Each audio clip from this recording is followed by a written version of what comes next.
Hello, reporter room investigators. Come on in, come on in. Today we're going to be talking about the disappearance of Jack and Lilly Sullivan. And let me pull this up so you guys can see their pictures. This is really important. They disappeared from their home in Nova Scotia, Canada. And let me put these wee ones up.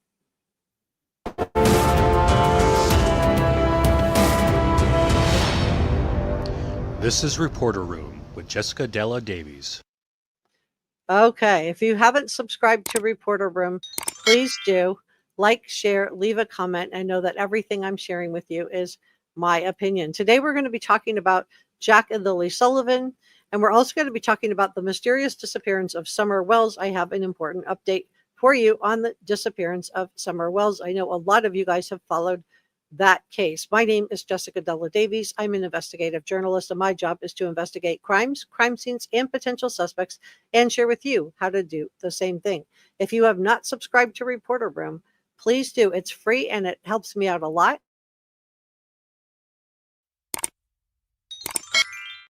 Like, share, leave a comment, and I cannot get to 50,000 subscribers without your help. So come on in and tell me where you are from, and know that everything I'm sharing with you is my opinion.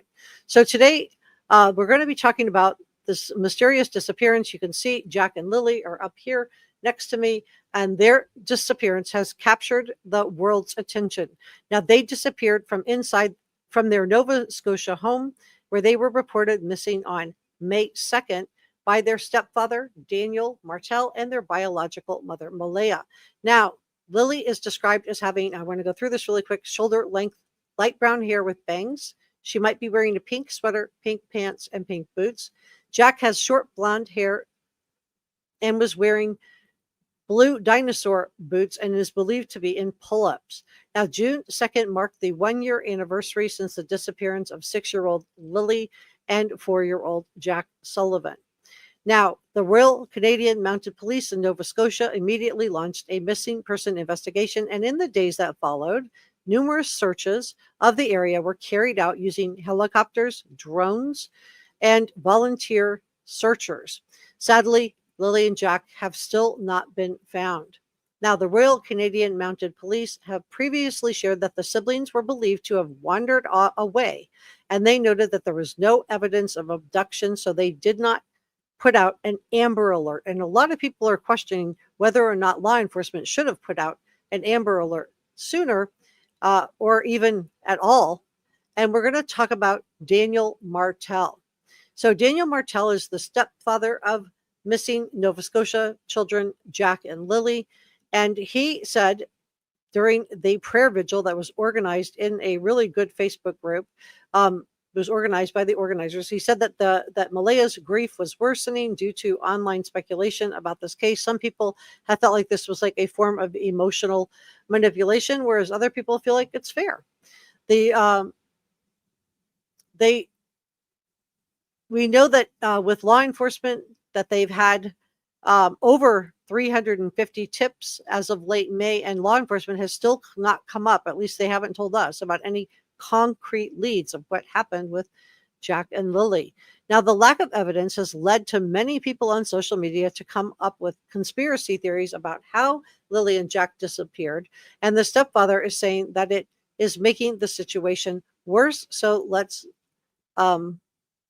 share this. And I have an update on Summer Wells, so I'm going to do that also. But let me pull this up.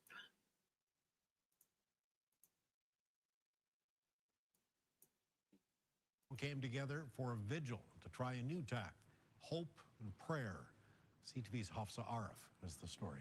Lilly and Jack Sullivan, still missing? Reading the words from a page he was handed at a vigil for his missing stepchildren, 6-year-old Lilly and 4-year-old Jack Sullivan, Daniel Martell says it brought out a lot of emotions. They had some RCP speakers and people from the community, and there was even one guy who drove all the way from Sheet Harbor to come up and show his respect, so I appreciate that. The children are believed to have wandered away from their home on May 2nd. It's been weeks and not much has turned up since, but Martell is still holding on to hope the children will be found safe.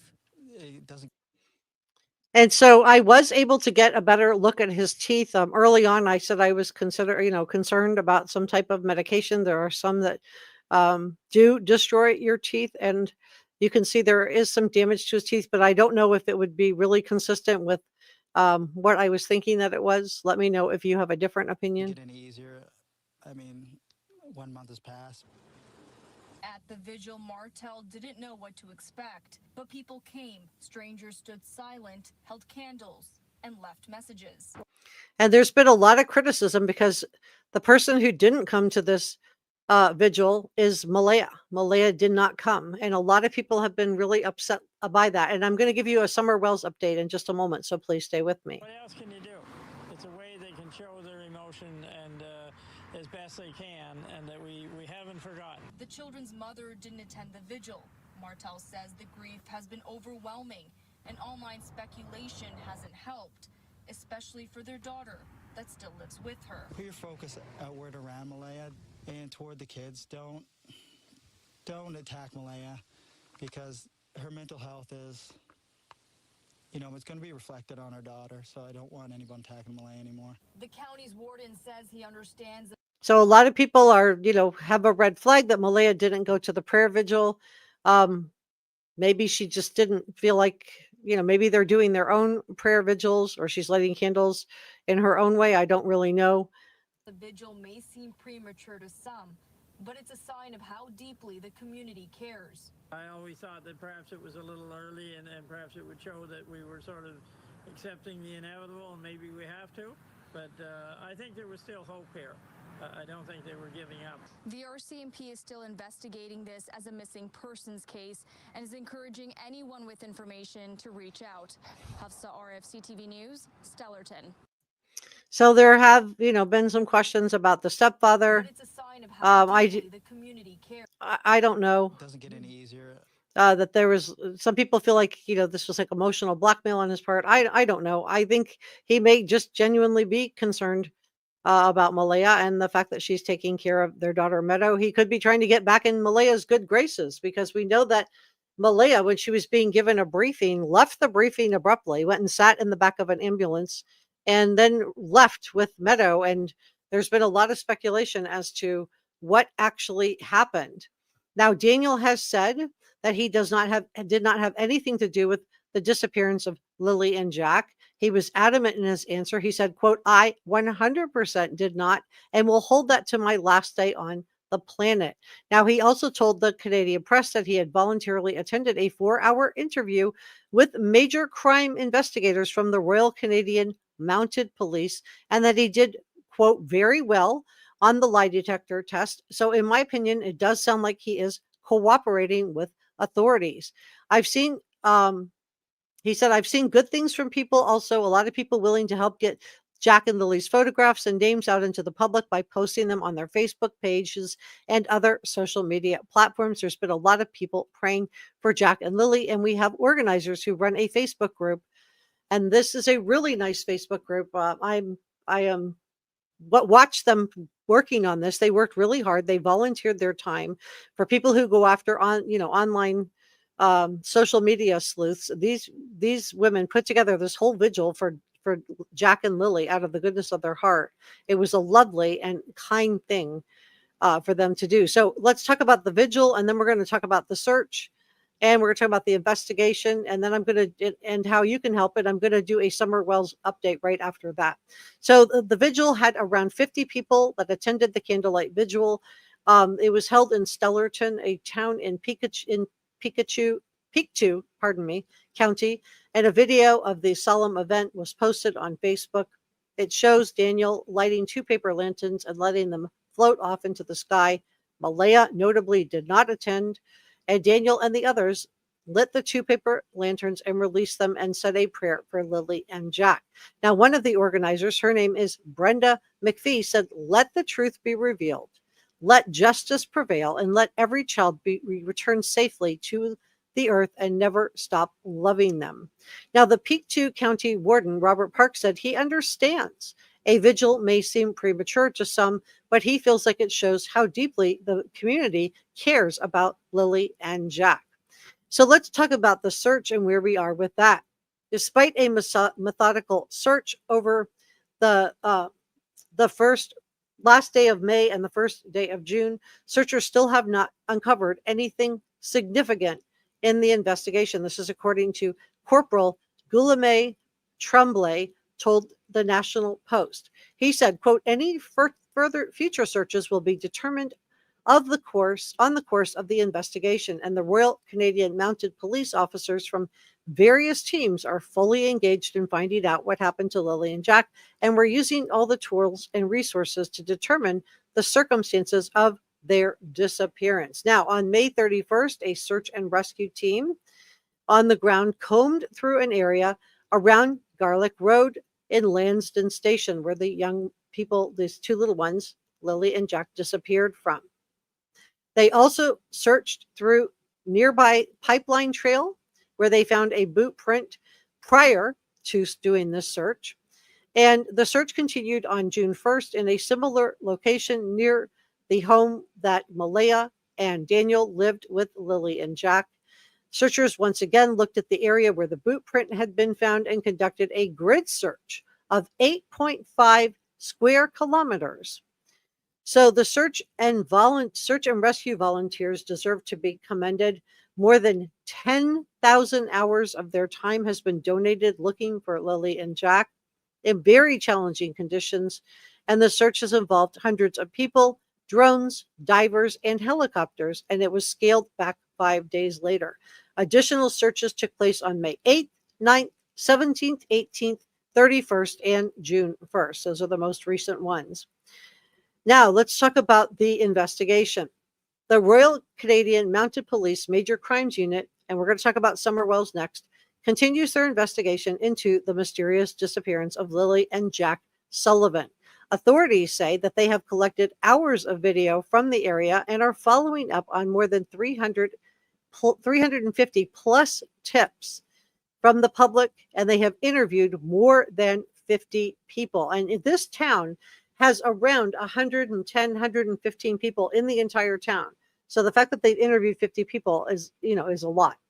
They also confirmed that Lilly and Jack were spotted publicly with family members on the afternoon of May the 1st, the day before they were reported missing. And profiler Pat Brown, did an update because initially we thought there were 60 plus hours of a gap of when the children were last seen publicly. Obviously, knowing that the children were seen both in person by an eyewitness and on video narrows up that time frame because the children were reported missing on May the 2nd. It still gives some time for something to have happened or gone wrong, but it does tighten it up. The article continued with searchers online once again looked in the area where the boot print had been found. And we've had volunteers organization Halifax Search and Rescue that they are putting out a notice that scammers may be impersonating their group online using GoFundMe scammers to raise money from you.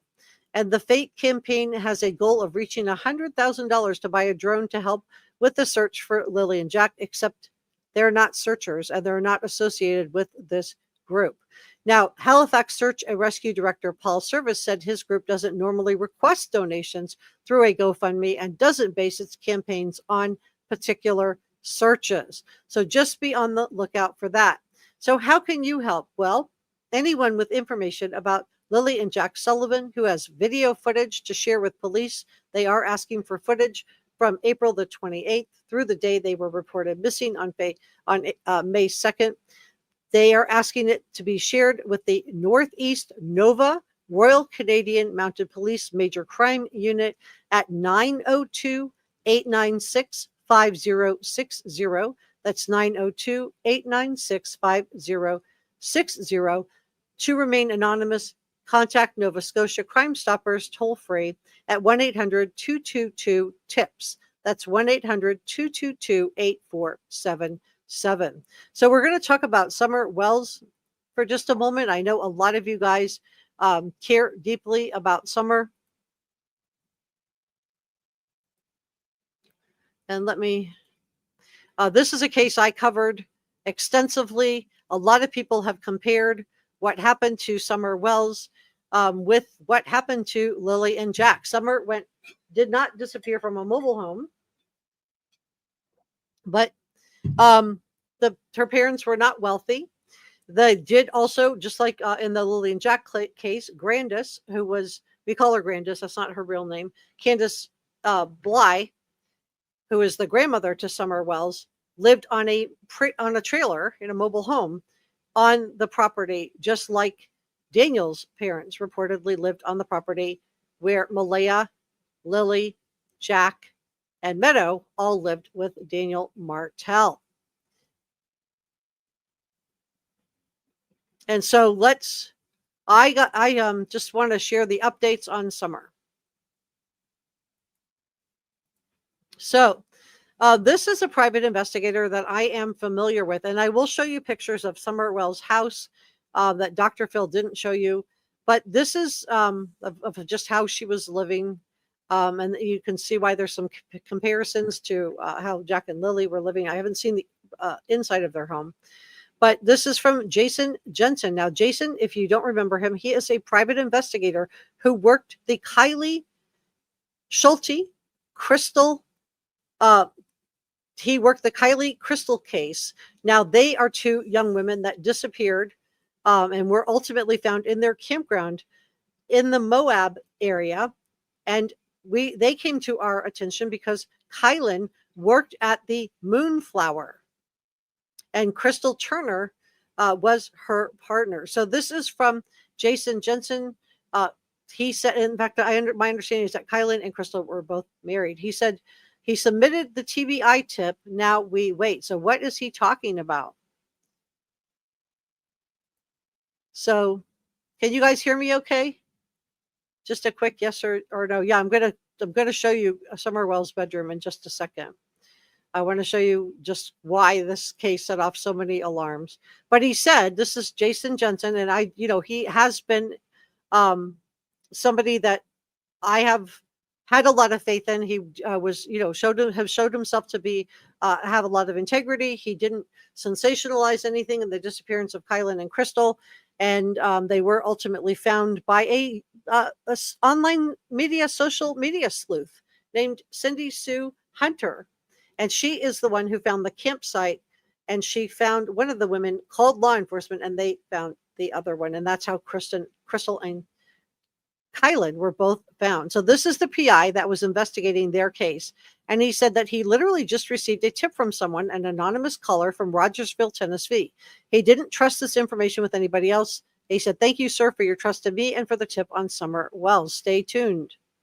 So let's go and share this one next. And so he updates us. He said, because I guess TBI is not open on the weekends. He said, TBI tips submitted this morning. Now we wait.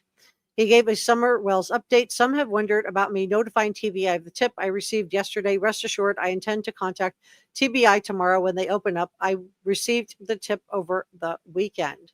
So I think this is, really good news in my opinion for Summer. So let me just show you what I'm talking about with her living conditions and maybe a little bit of why people are comparing these two cases. So this, let's just play it.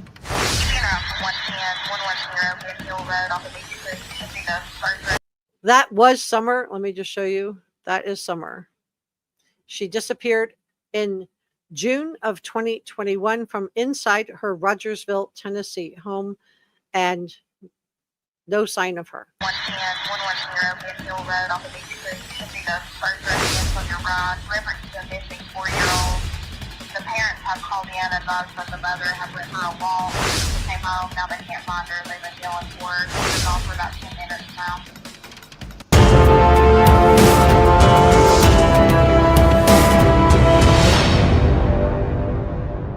So this is one of my early videos. I had not figured out how to adjust the sound yet. So Welcome to I apologize Reporter for Room, that. where we seek truth and justice. My name is Jessica Davies, and I'm an investigative journalist. Today, we're going to discuss Don Wells caught on camera calling Candace terrible names. We're going to skip that. Let me just go to the so they went on Dr. Phil, and Dr. Phil showed some of the photos. So this is the house where they lived, and you can see, just, kind of similar to Lilly and Jack, there's a lot of debris around the yard. Let me just mute this a little bit. I just don't think I did a great job balancing the sound. So this is the doorway. So Summer Wells lived in this, had a bedroom in this basement that she shared with her parents.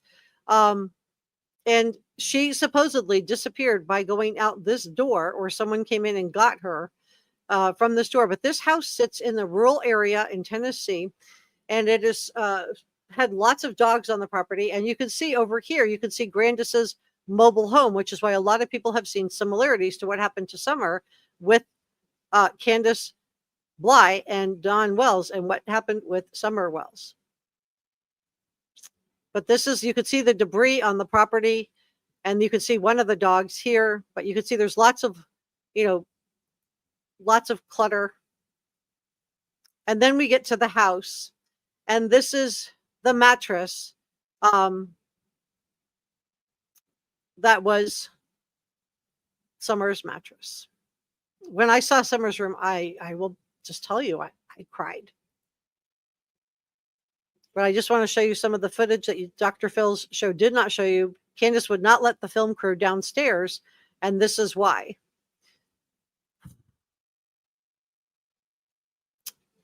This is Summer's, sorry.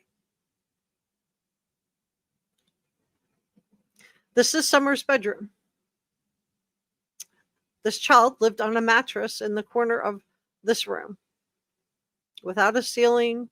When I saw how she lived, it just broke my heart. There's a TV here. And I just do think it's, concerning that there's just so much, this is supposed to be her room. I'm not playing the audio just because I don't think I balanced the sound very well back then. I was pretty new to YouTube. And you can just see I enhanced these photos. Now, Candace updated the basement later to make it look like this, and then began calling it a playroom. But this is what it looked like when Summer lived there. This is how she was living on that mattress that I just showed you on the floor. And then before a TV crew came in, Candace painted the room and cleaned it up and tidied it up and made it look a lot nicer. I wish it had looked like this when Summer lived in it. This is her mother, Candace Bly.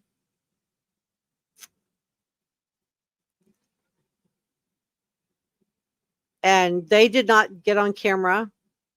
This is her father, Don Wells, and you can see that mattress. It's just absolutely horrible.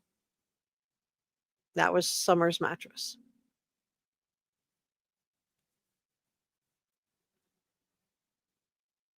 And I did some enhanced photos of the mattress just to show you how terrible it is. I do have a playlist on Summer, and you can see I used different filters, so you could just see how what Summer was sleeping on. And then this was her bedroom, which just absolutely broke my heart. And I talk about Dr. Phil here. And this is the house upstairs. And I talked to you about how I saw clutter on the inside of Jack and Lily's house, some of that I saw going into the mudroom that you could just see through the windows. And it does make me wonder what was going on the inside, because they did have a 1-year-old in the house. And I'm not saying it looked like this, but this is how Summer lived with her brothers. And this is the house. This is their TV room. And then I don't know what's going on back here. But this is what it looks like, or looked like. And it's really sad to see how she was living, and how her brothers were ultimately taken away by Child Protective Services. But you could just see how cluttered it is, just how dusty it would have been. And I don't know if Summer had respiratory issues, but certainly she, would have if she had stayed in this house. I'm sorry I'm not playing this down, but it's just I didn't balance it very well. And you can also go watch it. This is the outside that I wanted to talk to you about. So this is the upstairs doorway where you come in. And again, you can see that there's this burn barrel and there's pictures of Summer dancing in front of this burn barrel that says for sale on it. A lot of people have wondered about that. I'm not saying, it has anything to do with this, but you can see the house and then you can see this trailer that Grandis, the grandmother of her name is Candace, so we just call her Grandis because they both, Candace Bly, Summer's mother and grandmother, had the same first name. But she could see she lived on the property also, and you could just see how cluttered it is, kind of similar to how Jack and Lily were living, in my opinion. Now, I'm not saying the inside of Jack and Lily's house looked like that. I've seen pictures of the inside. It looks a lot nicer. And then this is Summer Wells. And hopefully, this tip will lead to something and we will get a break in the case because this baby needs to be found. And she's there with her puppy. So that just wanted to give you that update. Hopefully, we will get some more updates from Jason Jensen. I do think that he has integrity. He's, never been the kind of person that does things for clicks and views. Let me pull him up and just see if we have anything about Summer. And you can see here, he's tagged Sean Paul Schulte. That's Kylan's father.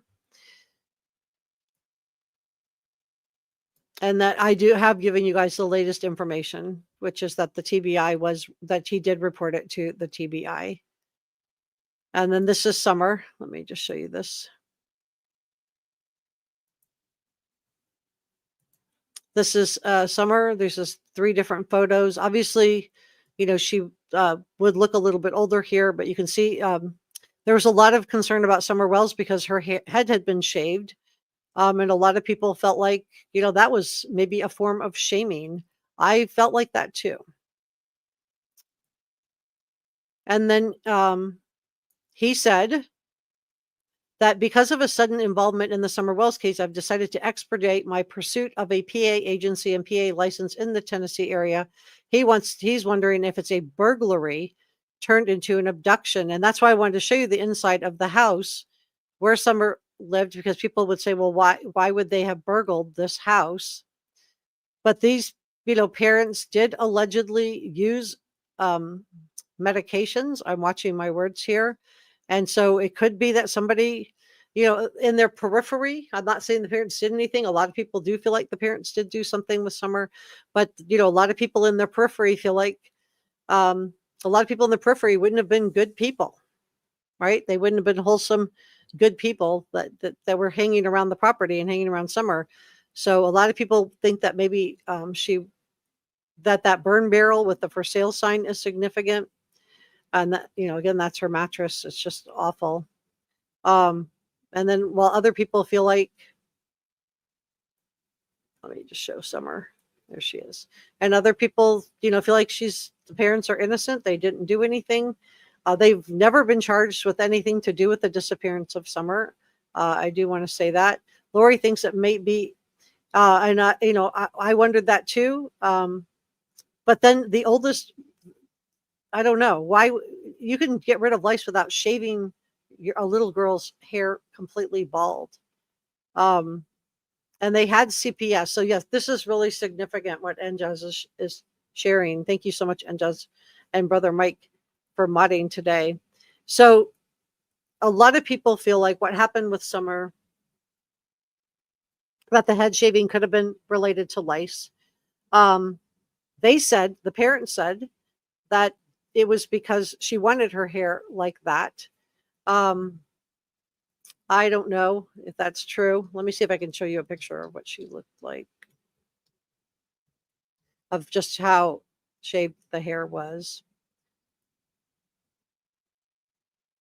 You see, I mean, it was really, really. I'm just seeing if I have a picture of her handy just to show you.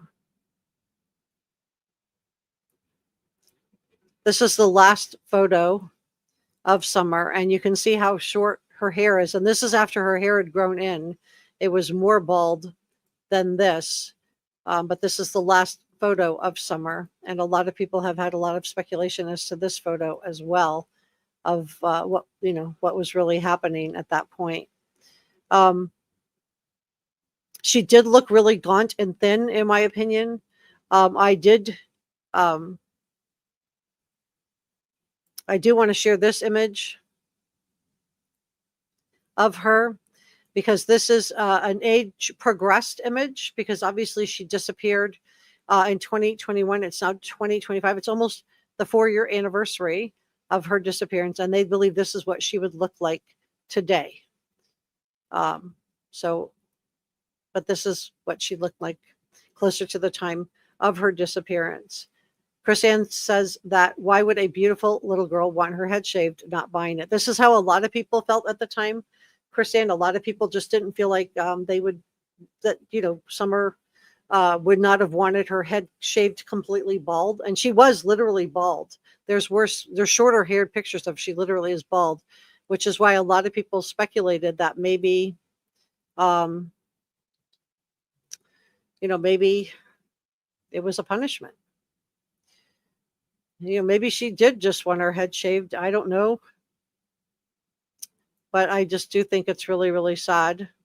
And I just don't see a little girl who liked princesses and liked to dress up. I just don't see her, wanting to just, have all of her hair shaved off.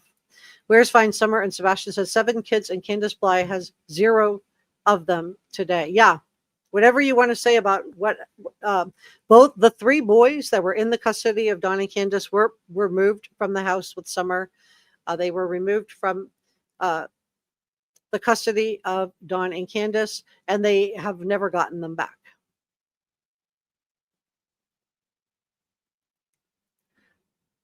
Mike says short hair, so Dawn Wells would leave her alone. That's what his theory is on this.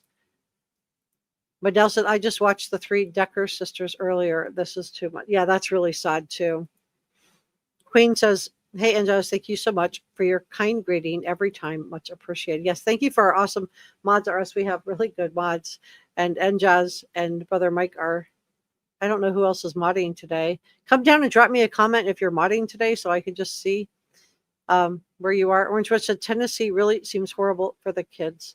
Yeah, I think the fact that there's been no trace of her, and the same thing, Brother Mike thinks it stinks for children. The same thing with Sebastian Rogers, who also supposedly disappeared from inside his home. Now, he had a much nicer home than what Summer had, but there was CPS cases open in that case as well, right? Chris Proudfoot had multiple CPS cases open, and in Tennessee, it's a felony, and this is why Summer was only 5 years old when she disappeared. It is a felony if a child under the age of 9, if a parent is found guilty of CA, of doing something to a child. And I shared with you guys at the time that day that Summer disappeared, she was not in a car seat. They went to the swimming hole. She was not in a car seat. She wasn't given lunch. They drove through. She got like a slushy type of drink. And then when she was at the watering hole swimming, no flotation device was put on her. Let me see. So Christy's here. Hi, Christy. Thank you for modding today. Thank you for modding today, Kathleen. No, I'm talking about CA, child A, just what the felony is. Is CPS responsible? I think this is what needs to happen. That's the swimming hole, right, Mike?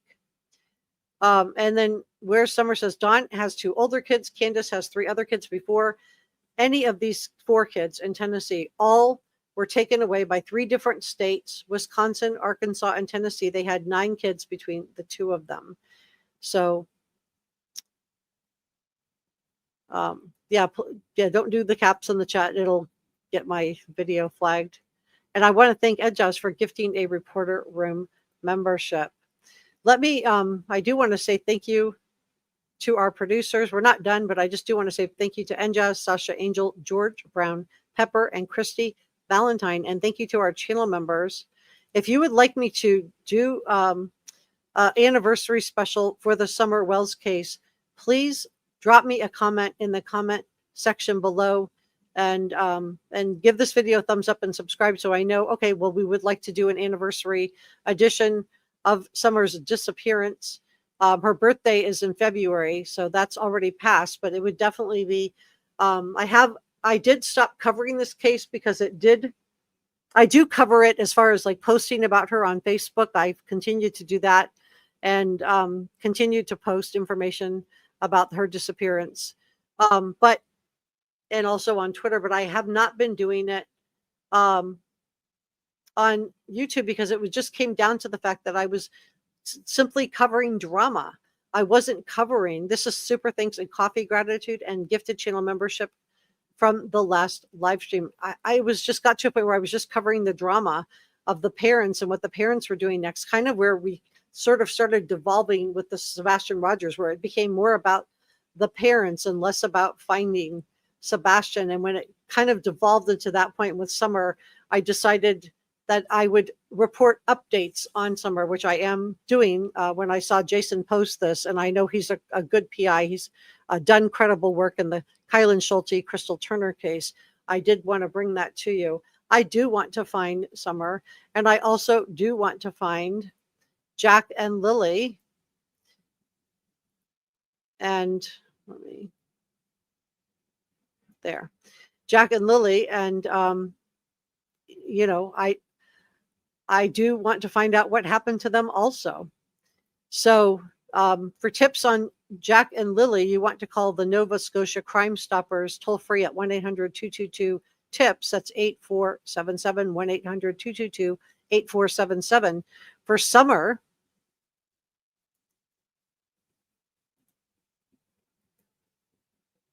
I can add her. Let's see.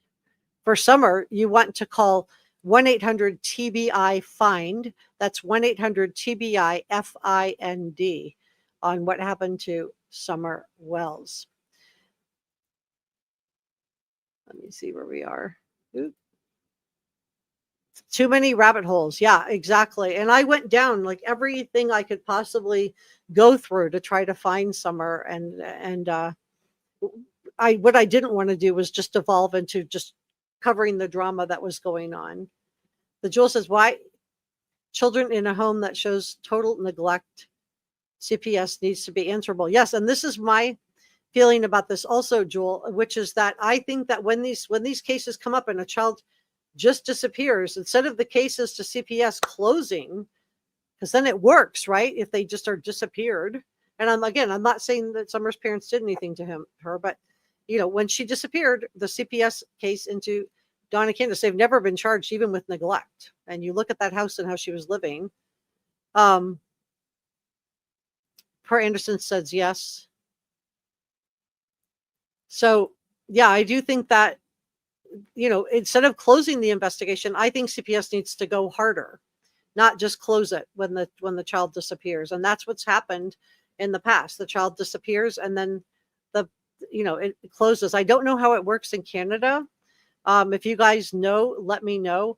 For Jack and Lilly, I don't know how it works, but I agree with you, Orange Wedge. I agree. And this is Summer Wells, called 1-800-TBI-FIND. All right, guys. Well, I think I'm going to leave it there. If you would like me to do a follow-up on the Summer Wells, it is the anniversary of her disappearance coming up here in just a few days. Let me know in the comment section below. If you would like me to continue covering the disappearance of Jack and Lilly, I'm going to do it. Will continue to do it responsibly. So if that is something that matters to you, please let me know in the comment section below and drop me a comment, and I will see you guys next time. And I just want to say thank you so much for coming by to spend a little bit of time with me. And thank you for caring about Sebastian Rogers, Summer Wells, and Jack and Lilly Sullivan. And